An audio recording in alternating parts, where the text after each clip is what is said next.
What's up, book friends? Welcome back to my channel. In this video, we are gonna go over my January reading wrap-up. I was able to make it through 20 books this month, and some of them were so freaking good. I can't wait to tell you about them.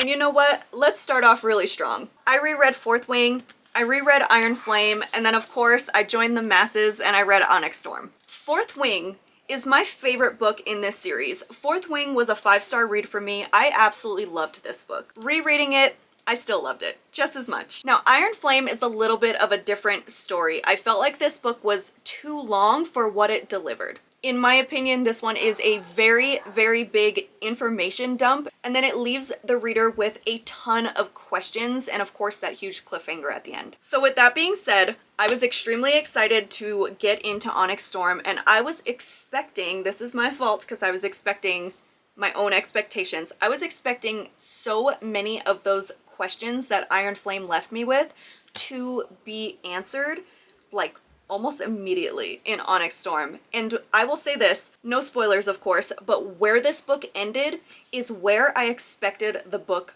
to start. So because of that, I felt like this was just another information dump book. And don't get me wrong, I enjoyed this one a lot. I really just love this series. I love these characters and I am very much invested. But this one fell flat for me a little bit simply because I felt like you didn't get any answers to the questions that Iron Flame left us with until at least 50% of the way through this book. And so because of that, it made me feel like it was just dragging. Then I will say that when I finally got a few of the answers that I was looking for, I was slightly underwhelmed by them. But the best part about this series, honestly, is watching everyone else's theories be laid out in other people's videos, because without other people's brilliant minds, so much of this would just go right over my head. I am not the theory person, and I just do not pick up on all those little bits and pieces.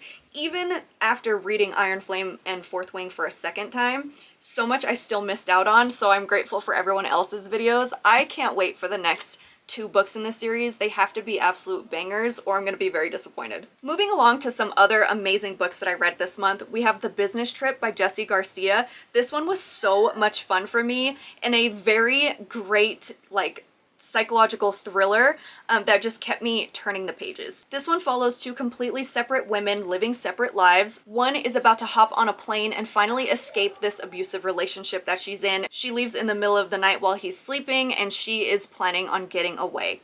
The second woman is a businesswoman. She's divorced, so she's living on her own, and she works for a news company. She's getting ready to travel to a business trip that she has to go on. These 2 women end up on the same plane, and these 2 women end up going missing at the same time. What makes this book so cool, in my opinion, is that you follow the point of view of the other people they left behind. So you're not necessarily following each of their point of views, but you're following the other people in the story that are affected by them disappearing. I just thought this was so well done. Next, we have another psychological thriller. This one is The Unraveling by V. Keeland. I'm not sure if I'm saying the author's name correctly, but this was such a page turner. I could not put this book down. In this book, you follow a psychiatrist who has just been through a very tragic event, and that event is not made known to you at first in the beginning of the story. However, because of this tragic event, she now has to go see a therapist as well before she can go back to practicing in her own practice. Now, the story is about obsession. She ends up becoming obsessed with the other person who was affected by this tragedy, even though she does not know him. He was a stranger at first, but she becomes obsessed with figuring out what his life is like now. It is so mysterious and it is such a page turner. I don't really want to say more of what the story is about because I don't want to ruin that mysterious aspect for anyone that might want to pick this one up, but I highly recommend it. It's a really short read as well. I just loved this book. It was so good. Next, we have Take It Back by Kia Abdullah. This book left an impression on me that honestly will stay around forever. This was just such a phenomenal book. Kia Abdullah does not disappoint. So this is a courtroom style of thriller that touches on a lot of sensitive subjects. You follow the main character, who is a Muslim woman named Zara, and she used to be a lawyer, but now she works as a counselor for sexual assault victims. One day she has a young girl come into her office. Her name is Jody, and Jody has very severe facial deformities, and she proceeds to tell Zara that she was assaulted by 4 boys from her school, all 4 of which also happen to be a part of the Muslim community. So as this case goes to court, Zara faces a battle of who she is as a Muslim woman in the community, and also who she is as a woman who stands up for other women's rights. And it is just such an incredibly well-told story. I can't recommend this one enough. It's amazing. Branching away from the thriller genre for a second, I want to talk about this book by the Orchid and the Owl. I can't say Orchid. I always want to say Orchard. I know that's not the right word, but here we are. This is a fantasy book that really felt like a mix between Divergent and The Grace Year. If you're familiar with both of those and you enjoyed them, I think you would absolutely love this. But honestly, this is just simply one of a kind. In this book, when young adults turn 18 years of age, they are whisked away to a school of magic where they have a branding ceremony where they imbue magical ability into your body, and whichever magical ability manifests is which like faction you belong to. This is where the Divergent thing comes in. You can be a mind manipulator, you can be a element wielder, you can be a wild whisperer, which is like when they're able to communicate with like animals and plants and insects. And then the last one is an object summoner. You don't know which type of magic you're gonna get until that branding ceremony, but basically you are there for the next 5 years so that you can learn and cultivate that magic, and at the very end you have your final test. If you pass, good. If you don't pass, not good. So basically you follow Raina and her 2 longtime childhood friends as they all turn 18 the same year, and they all go away to the institute together. I'm honestly not sure how much more I can say about this book. It is so unique, so freaking good. I loved this so much. The second book comes out in March, and I need it right now. Then I read All the Missing Pieces by Catherine Cowles. This is my very first book from her, and I know I'm way behind the times because she has so many books out, but man, did I love this. It was exactly what I wanted. In this book, we follow Ridley, who years and years ago, her sister had gone missing at a party, never to be seen again, and now years later, she is a podcast host where she travels to these different locations and little towns and deep dives into cold cases of other people that have gone missing. Her job takes her into one very small town called Shady Cove to investigate a disappearance, and she does not receive a warm welcome there, but she is determined to do whatever it is she can to figure out whatever she can. This book was so funny, but it was also so cozy. It has that perfect small town feel that I absolutely adore in books. There's a love interest, there is some great banter, there is enemies to lovers, there is tension, there is mysteriousness. I'm telling you, this book had everything, and I love the way everything played out. I highly recommend this one. Really quickly, here's 2 books that fell flat for me this month, and the first one is William. This book was just so silly to me, I could not get into it. It was very short, so that's why I was able to just like power through it. Typically, I would not do that. If this was any longer, I would have DNF'd it. Next, we have The Teller of Small Fortunes. This one had a lot of potential for me because it's a cozy adventure fantasy, which I typically love, and it has the found family trope, which I 100% love, but it was just very slow paced and mostly uneventful for me, so this one just didn't do what I needed it to do. This one right here is very unique. So The Last Housewife by Ashley Winstead. This book was so good. Surprisingly, I saw where it was going from a mile away, and that is very unlike me. I do not guess book plots. I do not guess the twist hardly ever, and this one was just plain as day. However, it was still such a fantastic book. Check your trigger warnings with this one. It's pretty dark. You follow a woman who's listening to a podcast. That podcast is being hosted by someone she used to go to school with.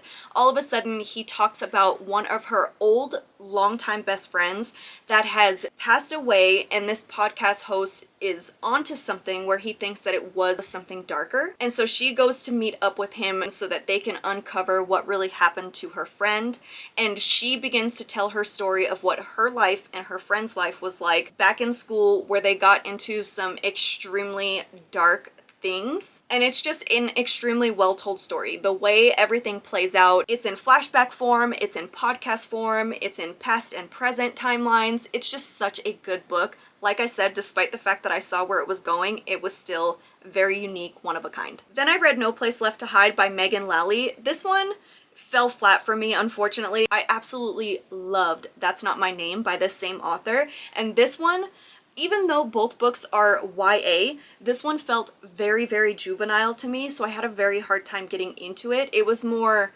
That's Not My Name was more like young adult characters in an adult situation. This book was young adult characters in a very childish situation. Then I read My Darlings by Marie Still. This one was super unhinged. If you like an unhinged, unpredictable female main character, you'll enjoy this book. It's about a woman who has what appears to be a lovely lifestyle. She's PTA in school. She's a stay-at-home mom to her kids. She has a perfectly manicured house and front lawn. Everything seems to be in its place, but on the low, she's also a serial killer. Definitely such a fun book. If you're into the psychological thriller genre, this is a must-read. I read two very emotional books this month. I read Don't Cry For Me by Danielle Black. This is the same author as Perfect Peace, and I adored that book so much. It was brilliantly written. And this one was a shorter read, but it still packed a very emotional punch. It's basically a dying father's heartfelt confession to his gay son that he no longer speaks to. And the entire story is just him basically spilling his heart and reliving everything that he went through as a father, and it is very emotional. The next one is Hurricane Summer by Asha Bromfield, and this one was really, really good. Basically, it's about two sisters who, their father lives in Jamaica and they live with their mother in Canada. The father used to come visit them every so often, but lately he has just been very focused on his life in Jamaica and has not come to visit. So finally, for the first time, the two sisters are gonna go to Jamaica and spend the summer with him. So the main character in the book is the older sister, and as we follow her journey into Jamaica and into her father's life there with all of these people that she barely knows, and also a bit of a culture shock at the same time, she has an incredibly difficult time. She is very mistreated by the other members of the family. She is yearning for that like close relationship with her father that she just does not receive. It is very sad to witness everything that she goes through. What I was very confused about in this book though is the sister. Like, I felt like there was no reason for her to have a sister, because while she was going through all of these like dark times and struggles and obviously very distraught at the things that were happening, the sister was like nowhere to be found. She was definitely not having the same experience, and she also wasn't coming to her aid at all, which I found a little bit strange. However, it still had that emotional factor that I absolutely love in a book, and it didn't end the way that I expected it to, but it still had a very powerful ending. It was a great read. Then we have Deadly Animals by Marie Tierney. This book was so fun. It was a lot slower than the books that I typically find myself really enjoying, but this was written so well, and the story was just very well done in my opinion. It's about a 14-year-old girl who is obsessed with taking roadkill back to her little laboratory and really like dissecting the process of death on the body. Quite a strange hobby for a 14-year-old girl. However, one night she comes across the body of one of her classmates, and obviously she calls 911 and turns the investigation over to the police, but she can't stop herself from that craving of investigating on her own. So she kind of ends up becoming like a silent partner to the police during the investigation, and like I said, the way this plays out is just really well done. I enjoyed this one. Powering through these last three books, I have The Exorcist House by Nick Roberts. This one I was really expecting a lot, and it fell flat for me, to be honest. The reason why is because I loved the storyline, but the characters lacked so much depth. In my opinion, I wanted to attach myself to the characters. Like, I love when I can love the characters, root for the characters, and really connect with them, and I didn't get this in this book, although the storyline was really great. Next is My Husband by Maud Ventura. This was another really quick read. This was so unhinged, very weird, very bizarre, but I definitely enjoyed it, and overall it made me mentally exhausted. The end chapter in this though was hilarious. Then we have Lightlark, and yes, I did very much enjoy this story, but why was this written in third person point of view? I felt like it was such a loss of connection with the characters being written in third person versus how it would have been if it was written in first person. Isla was a fantastic female main character, but I wanted to experience this story from her point of view, and it just would have made it so much better for me. I still plan to read the second book, but I'm not rushing to read the second book, if that makes sense. There's one more book that I read that I don't own a physical copy of, and that is Never Bargain with the Boss by Lauren Landish, and I loved this one. This is a single dad billionaire nanny trope, and it was everything I wanted it to be, honestly. You follow Cameron, who is the single dad billionaire. He has a daughter who's like a preteen. She's kind of a handful, so they go through nannies like crazy. Unexpectedly into their life walks Riley, who has been nannying for a really long time, so she's like a professional at this point, but she has a lot of baggage of her own.